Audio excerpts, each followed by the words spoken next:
The Crown Project was launched in May 1986 in complete secrecy. The goal was to study the effects of ionizing radiation on the development of human embryos in young children. The project was based on an abandoned maternity hospital in Pripyat, officially decommissioned. The research material was pregnant women and children evacuated from the affected area. Official reports were classified as top secret and sent directly to the Central Committee in Lubyanka. The work was carried out using methods that were considered unacceptable, even in emergency situations. The first reports of critical deviations in the subjects were received in October 1986. By the spring of the following year, it became clear that control over the facility had been lost. The experiments had gone beyond what was permissible. Cases of aggression, deaths of personnel, and unpredictable mutations had been recorded. Communication with the maternity hospital was interrupted for hours, and individual security groups disappeared without a trace. Information about the Crown Project was classified even more tightly, with all mentions removed even from special KGB channels. In March 1987, a decision was made to send an undercover auditor to the facility, an experienced agent with the right to use any measures. His task was to assess the risk, report on the situation, and carry out the order to purge if necessary. Andrei Losev was summoned to the central administration without further ado. The office was cramped, smoke-filled, with peeling walls and a damp-smelling floor. At the desk sat his old acquaintance, Colonel Sevryukov, the same one who had sent him to Afghanistan a year ago, and 2 years ago to Vilnius to clean up the underground. Sevryukov was smoking, crumpling a folder with a red stripe in his hands and looking at Losev with a heavy gaze. "This is a serious matter, Andreyusha," he said dully.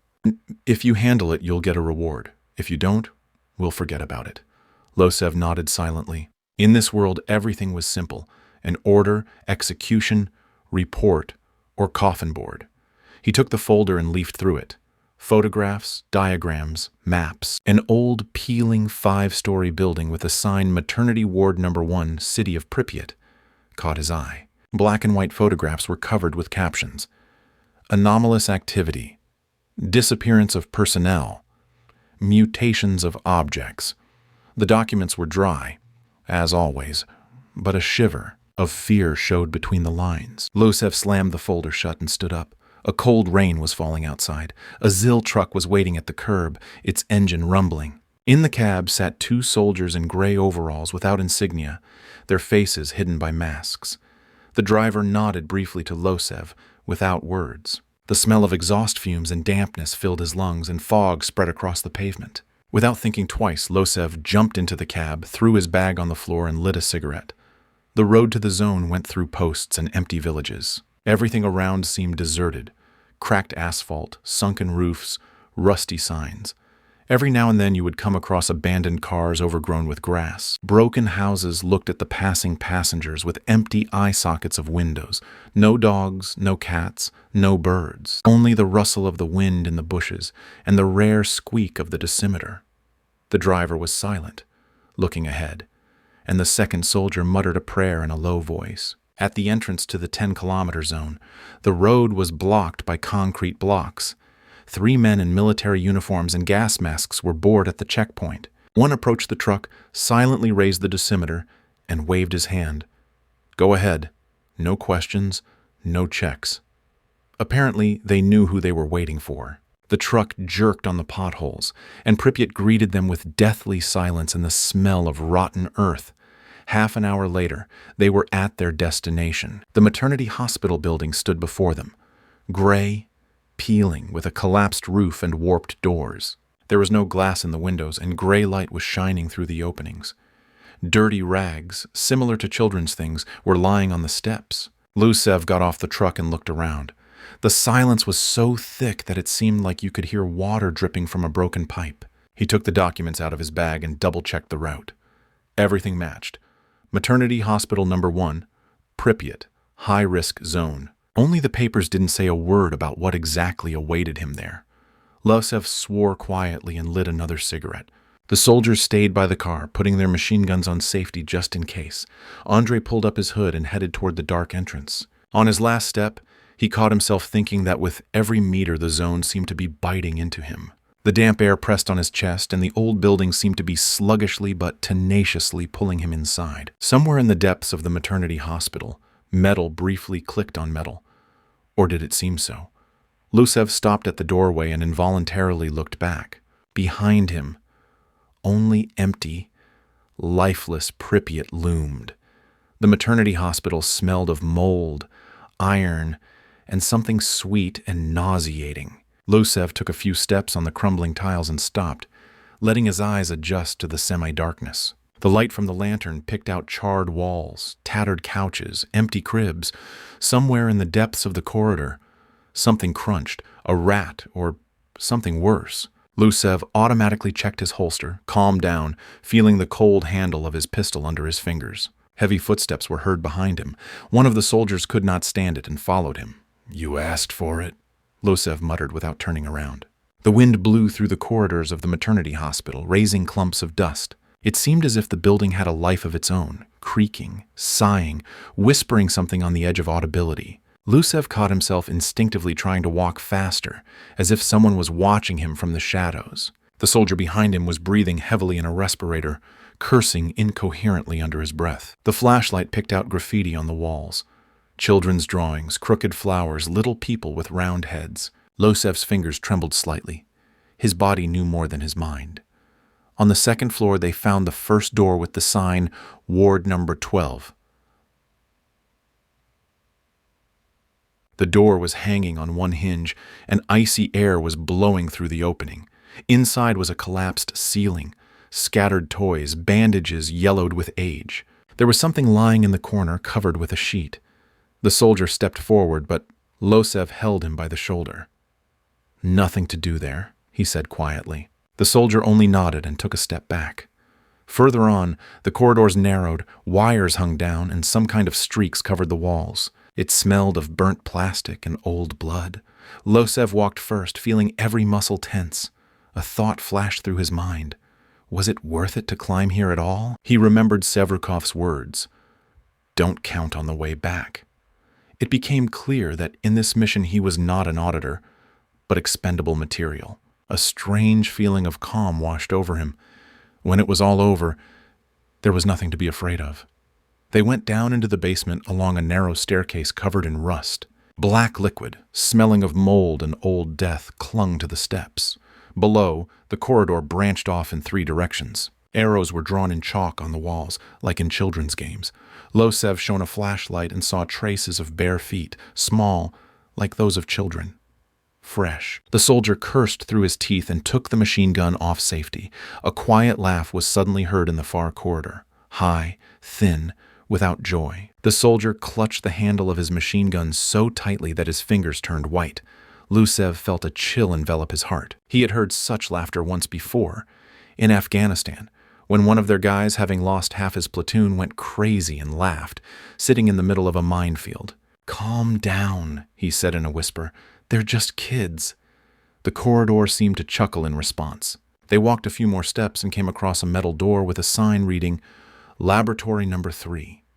The door was slightly open, and a dim light was pouring in from inside. Lusev froze and listened. A quiet gurgling, the clicking of instruments. The soldier reached for the door, but Lusev stopped him with a gesture. "First the inspection, then the decisions," he muttered through clenched teeth. The rules driven into the subcortex were simple. Don't go where you're not invited. Lusev took a deep breath and pushed the door. The lab greeted them with a heavy smell of formalin and burning. The tables were piled high with jars of turbid liquid, strange devices, and written-off reports. On one of the tables lay a child's doll, carefully cut up and stuffed with some dirty rags. The soldier swallowed and took a step back. Lusev came closer, to the notes, to the papers, to the traces of the very work that they had been ordered to audit. In the far corner of the laboratory, behind a pile of equipment, someone was sitting. A small, thin child with a shaved head looked at them with an unblinking gaze. His lips moved silently. The soldier raised his machine gun, but Lusev stopped him abruptly. He looked into the child's empty eyes and felt a sticky fear rising inside him. Not for himself, not for the order, but for what people had done here, for the fact that there was no turning back. Lusev stood and looked at the child, not looking away. The thought pounded in his head. Is he alive?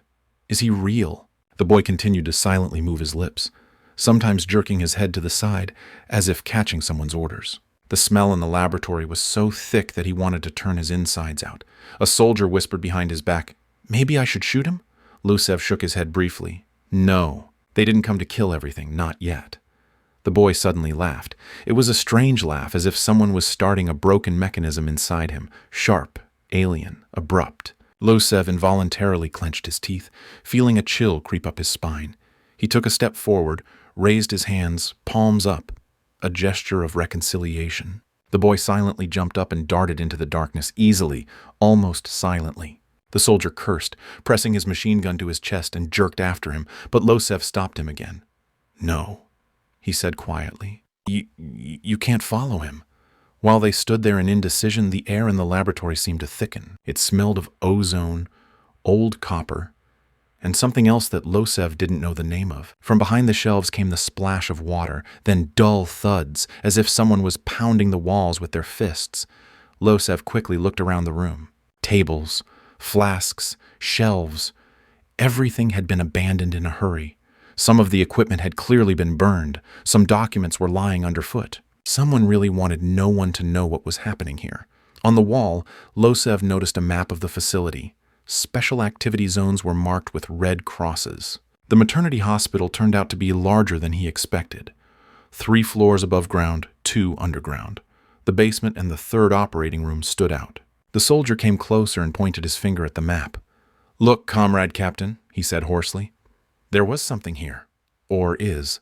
Losev nodded. In all fairness, he should have called the others, but his inner voice said, "No, it's too late." They moved further down the corridor. The light from the lantern flickered. Spots of light danced on the walls, making them see strange silhouettes. Behind one door, Losev saw an old operating room. A table wrapped in black belts, rusty instruments, a pile of bloody diapers in the corner. On the wall, in huge letters written in charcoal, was, "They don't need light." Losev exhaled through his teeth and mechanically crossed himself. Too much here did not fit into the normal picture. They walked on. In one of the rooms there were children's beds lying around, in which someone had carefully laid old rags, imitating bodies. The soldier stopped, struck by a guess. Someone was still playing here, putting on a show. Losev sat down by one of the beds, touched the rag. It was warm. The soldier recoiled, clutching his machine gun. "Are they alive or what?" he asked in a hoarse voice. Losev did not answer, only stood up and walked on. The 2nd floor had a different smell, sour, heavy, smelling of rot. The doors of the wards were wide open, the beds were overturned, the sheets hung in tatters. In one of the wards stood an old rusty incubator for premature babies. It was empty inside, but there were traces of tiny palms on the glass. Losev ran his finger along the glass, leaving a clean strip among the centuries-old dirt. Something in this place wanted to live, despite everything. They stopped at a closed door with a sign saying, "Newborn Pathology Department." The door was stained with something dark. The handle was bent. Losev reached out to open it, but at the last moment he pulled his hand back. The door was shaking. There was something behind it.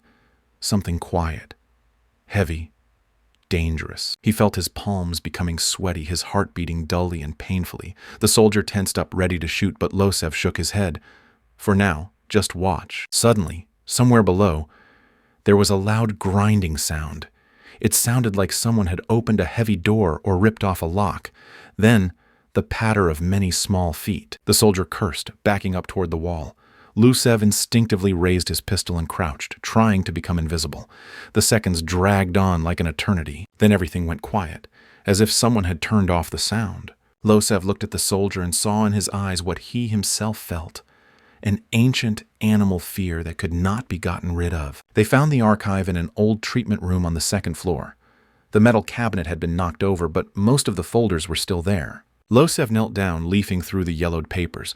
Most of them were inspection reports, graphs, incomprehensible formulas. The soldier stood by the door, tensely moving the barrel from side to side. Suddenly, Losev came across a folder with a bold mark, File number 17. Special cases. The papers were covered in clumsy handwriting, with notes in red ink in the margins. Reading was difficult. Each line seemed to press on the brain. The first document described subject number 5. A boy, 3 years old. Diagnosis: accelerated development of bone tissue, abnormal strength. There was a recorded case of a child breaking through the metal bars of a cage. Losev sighed and turned the page. Subject number 7. A girl, 1.5 years old. Psychotropic influence. After prolonged contact, the staff complained of headaches, auditory hallucinations. In brackets was a note, "Do not approach without protective equipment." Losev frowned. Not a single instruction wrote about this. The descriptions of increasingly bizarre cases followed. Object number 9. The ability to cause localized spontaneous combustion of tissue. Object number 12.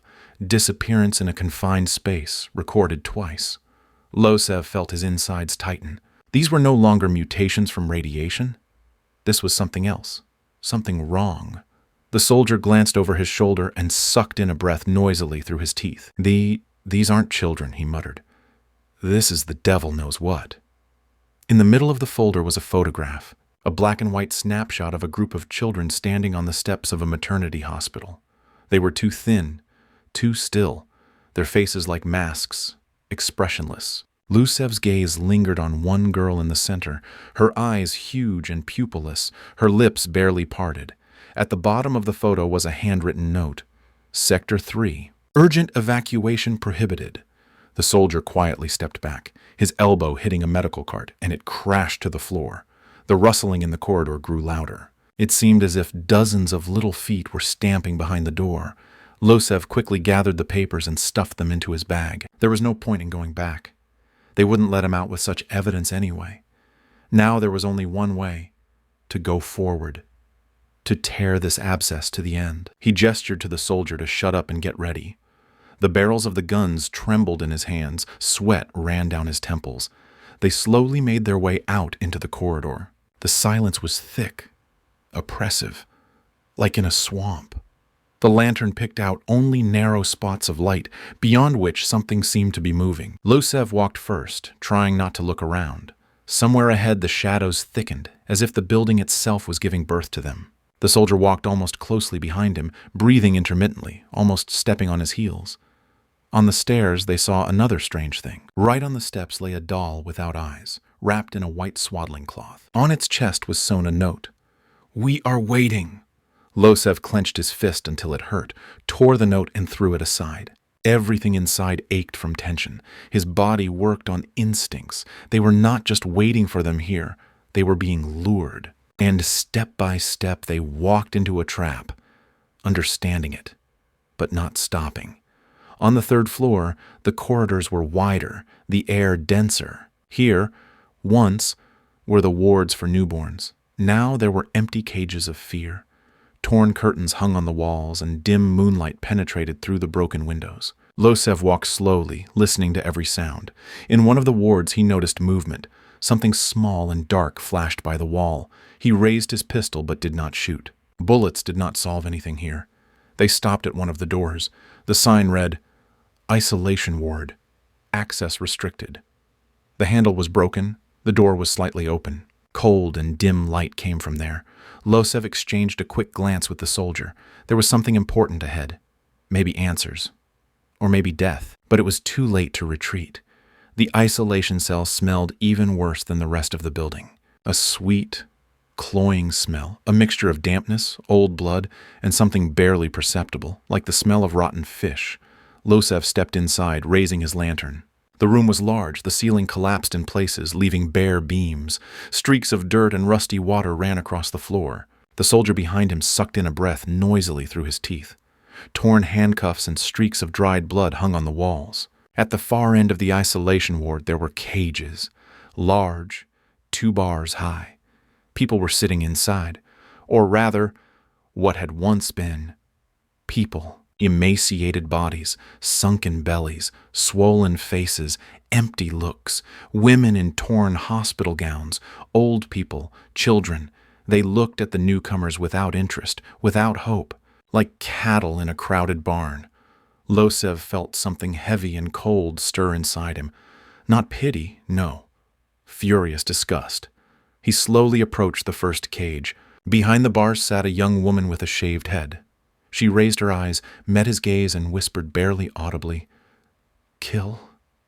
Please. Lucev clenched his teeth so hard that his jaw cracked. The soldier took a step back, leaned against the wall, clearly struggling with the desire to run the hell out of here. The woman moved her lips again, but the words were drowned in silence. Lucev lowered his eyes. There were traces of injections, stitches, strange dark spots on her arms. The second cage held children, 3 or 4. It was hard to tell. One of them stood in the corner, his forehead pressed against the wall. Another slowly rocked back and forth, hugging his knees. The third had strangely elongated fingers like those of old people. Lucev felt the flashlight tremble in his hand. These were not just radiation victims. Something was growing here, hatching, as if a crop was being planted in contaminated soil. And now these fruits were breathing the same air as them. A grinding sound came from a dark corner. Lucev turned the flashlight and saw another figure, an older child, about 8 years old, squatting.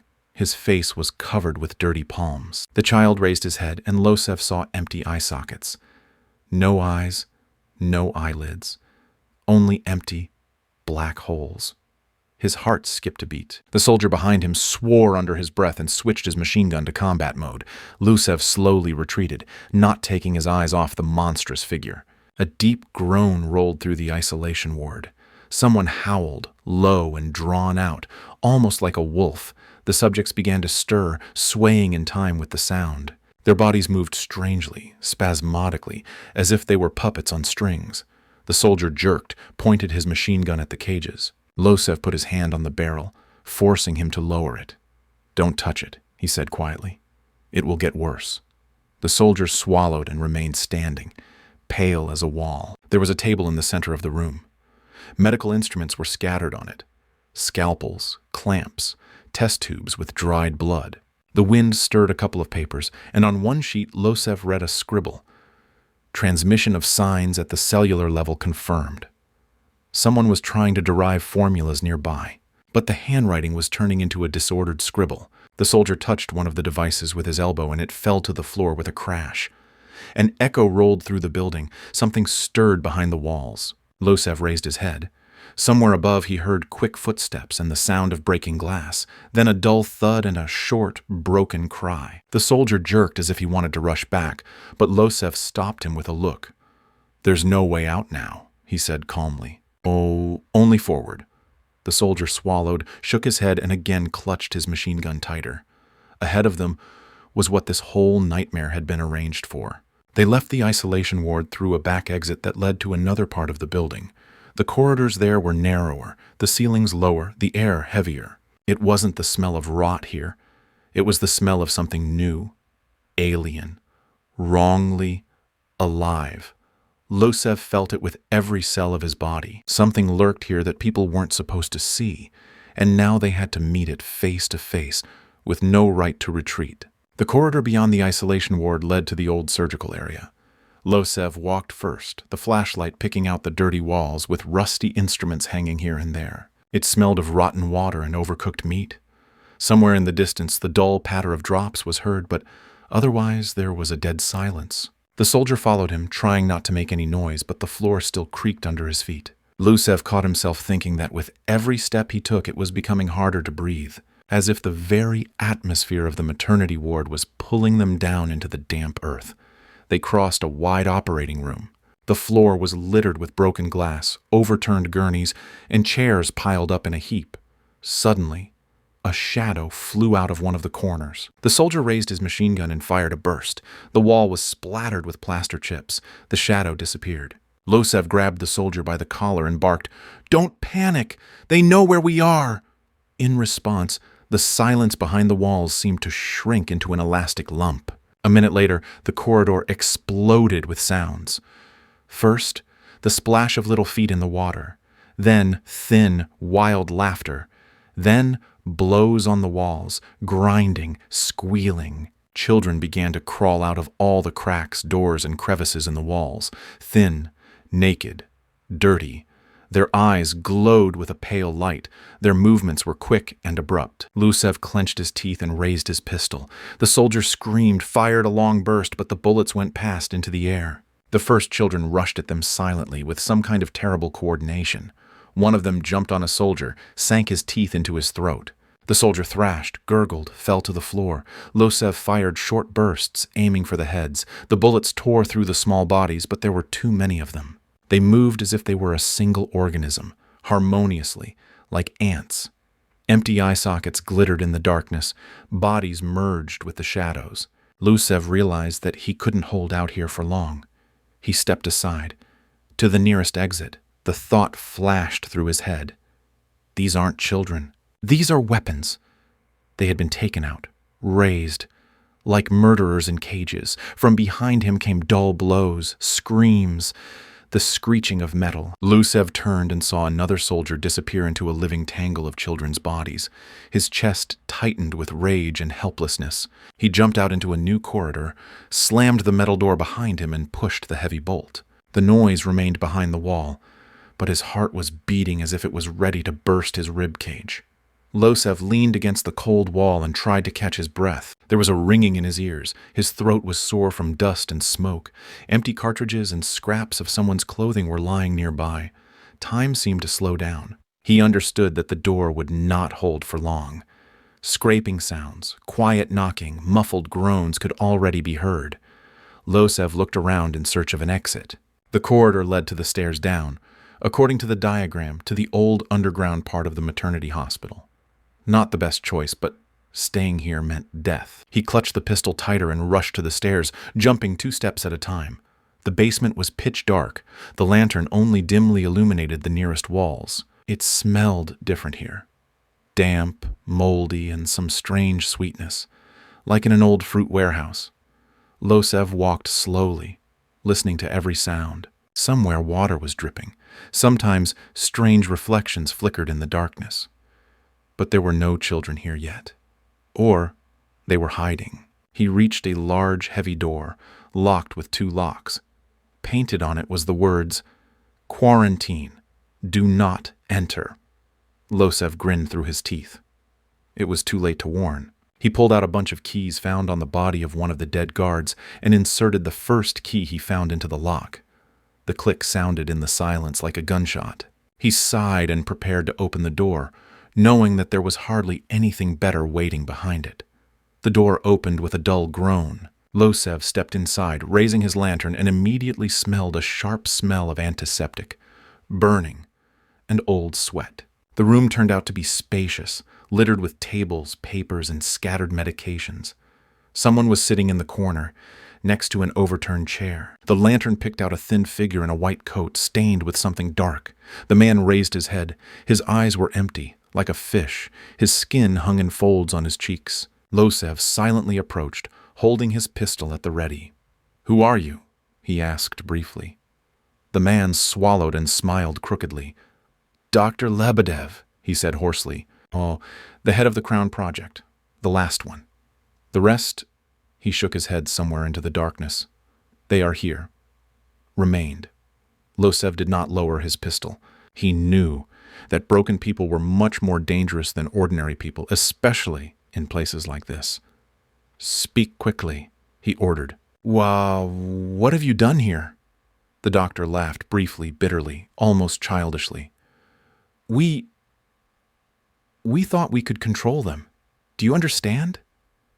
His voice trembled. We thought we could take control of mutations. That radiation was just a catalyst, and then we would direct the process ourselves. We wanted to create a generation that would live in a new world. Immunity, strength, fearlessness. Only we were wrong. We didn't create them. They chose who they would become. Losev listened, squeezing the handle of his pistol so hard that his fingers turned white. "Do you understand who gave the order?" Lebedev continued, looking at Losev with cloudy eyes. "They knew at the top. They approved. They took away mothers, children. They brought them here, hid them, injected them with doses of radionuclides. They themselves did not believe in what they were doing." He laughed again. "They did not need people. They needed creatures that neither radiation nor war would kill." Losev was silent. The doctor's words scraped across his consciousness, leaving deep scratches. Lebedev suddenly buried his face in his hands and spoke quickly, in a muffled voice. "They grow up quickly. They learn quickly. They understand faster than us. They began to communicate without words, to transmit thoughts, commands. We tried to isolate them, to dismember them, to destroy them.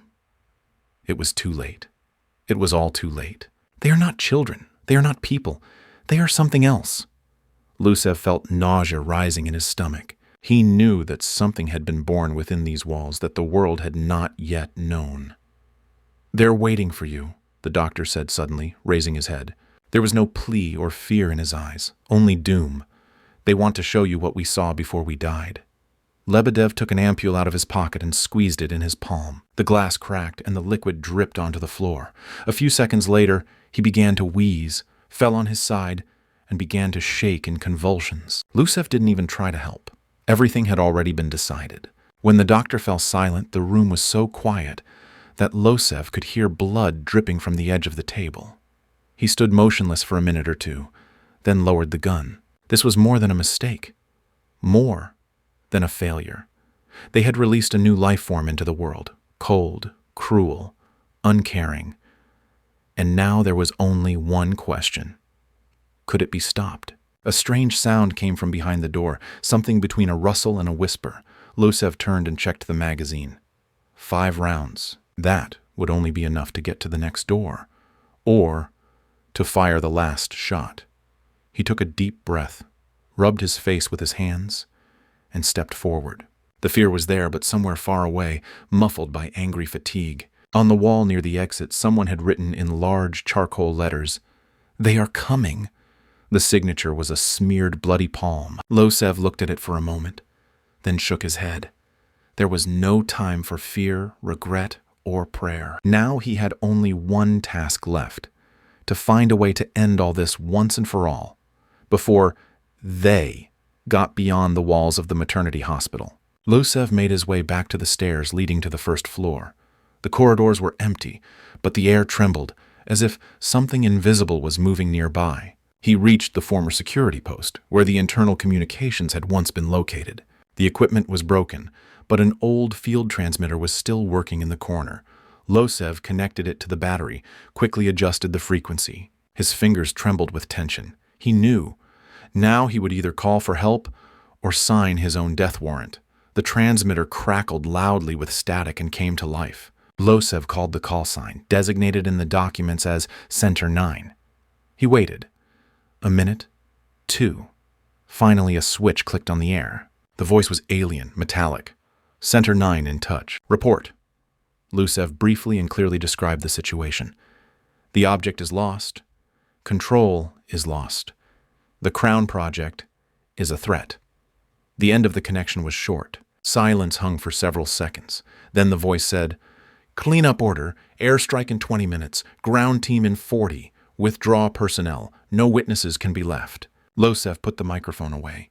He sat down on a piece of concrete slab and lit a cigarette. His hands were shaking slightly. He looked at the blurred outline of the door, behind which it seemed those they had created were already waiting. One thought was spinning. Get the staff out? What the hell staff? There was no one left alive, only him and them. It became strangely calm. Something else was growing next to the dull determination. Something like anger. He knew the order was right. People like them couldn't be left behind. Not one of these creatures should escape the perimeter of the zone. Lucev checked his pistol. 1 full magazine and several bullets in his pocket. That would be enough to get to the exit and meet his people. If, of course, it worked out. He examined the transmitter again. A thought flashed through his head. He could call for help ahead of time, try to get out. But he pushed it away. The order was clear. The roar of airplanes could already be heard outside. Lucev stood up and shook the dust off his uniform. Time passed by in minutes. He quickly crossed the ruined corridors, past empty wards and broken walls.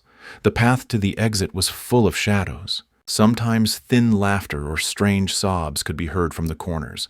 Lucev walked silently, without being distracted, feeling a cold presence growing behind him. In one of the wards he saw a woman, the same one who had asked him to kill her.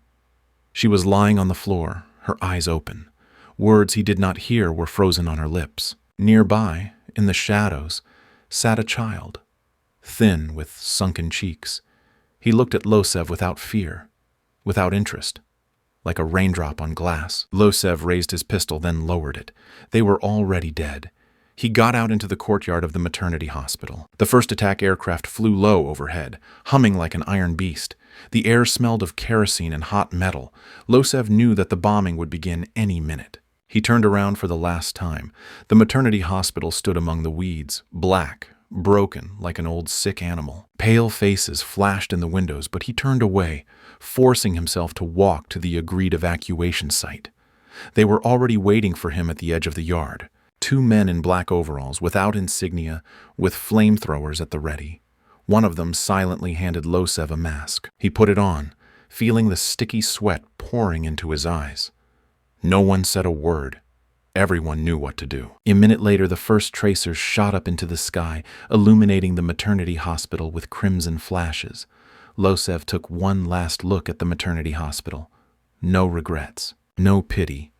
Just a strange heaviness in his chest, as if he himself had become part of the filth he was supposed to destroy. He nodded to the flamethrowers. They moved forward past him toward the building, and at that moment Losev realized the real cleanup was just beginning. The first bomb hit the roof of the maternity hospital with such a roar that the ground shook under his feet.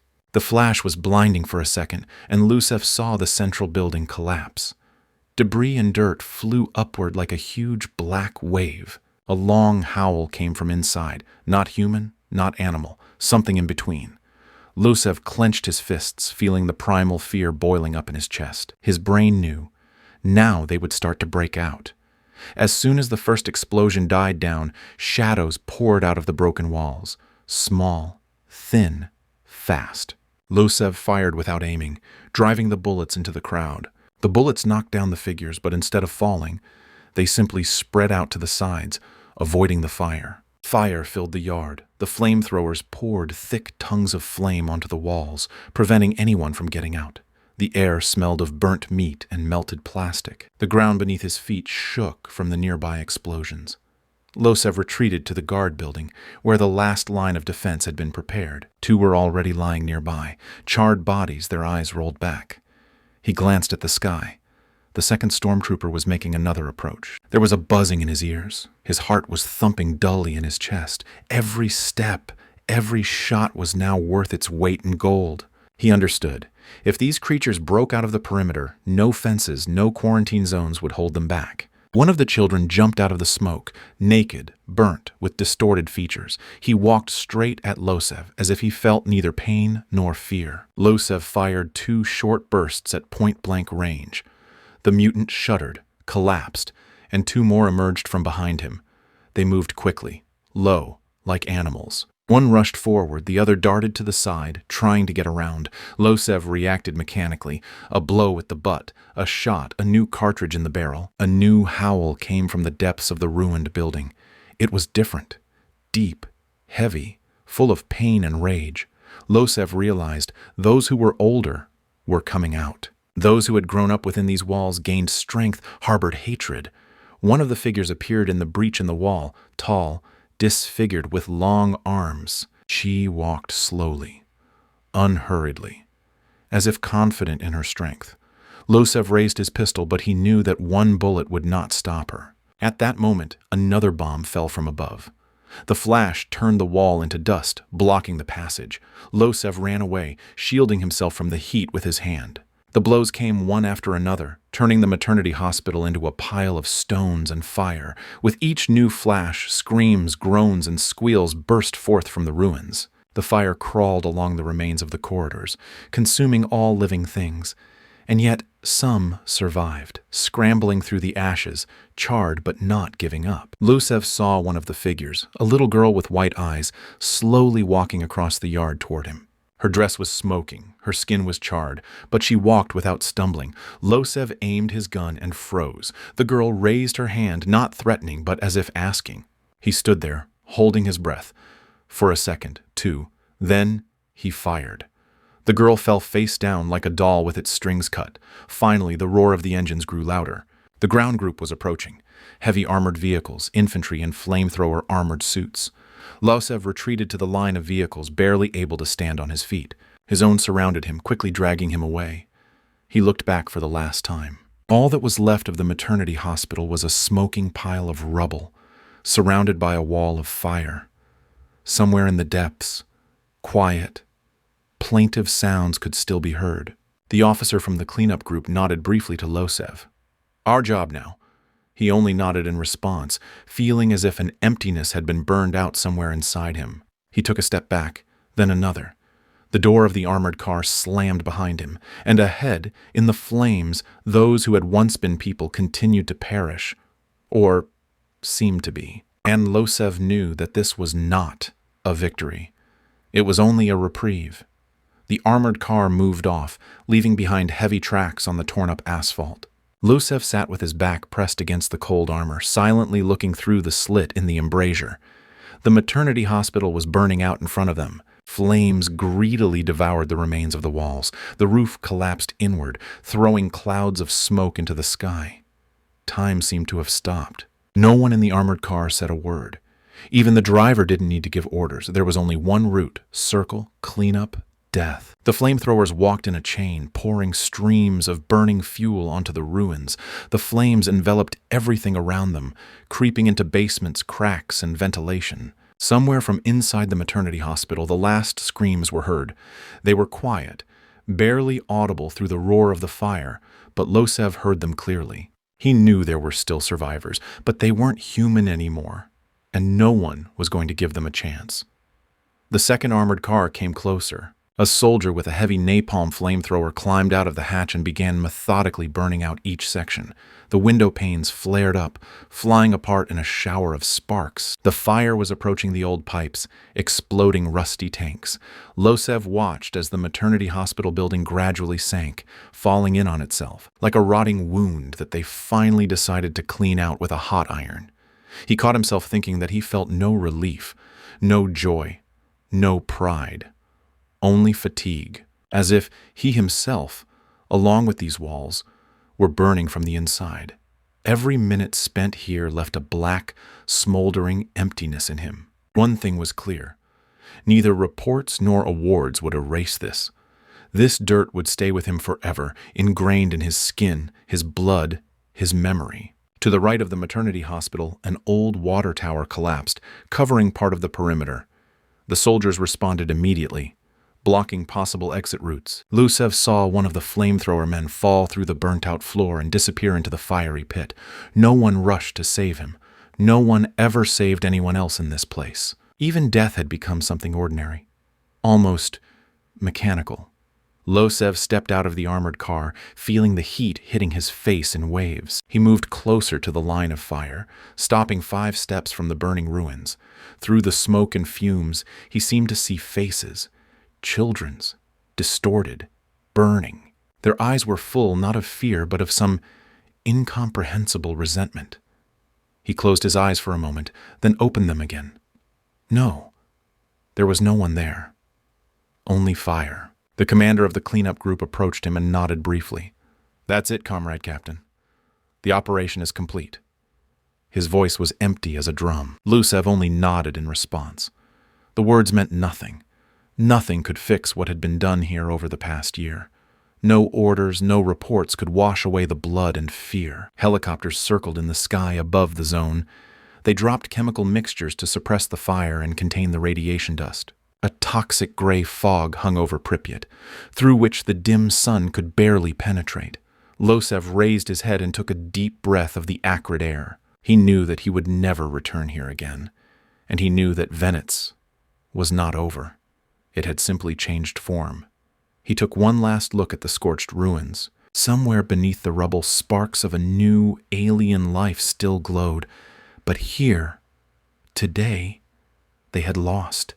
Here, their first attempt to get outside had ended. Losev turned and walked toward the armored car without looking back. Behind him, it wasn't just one of Chernobyl's secrets that was burning.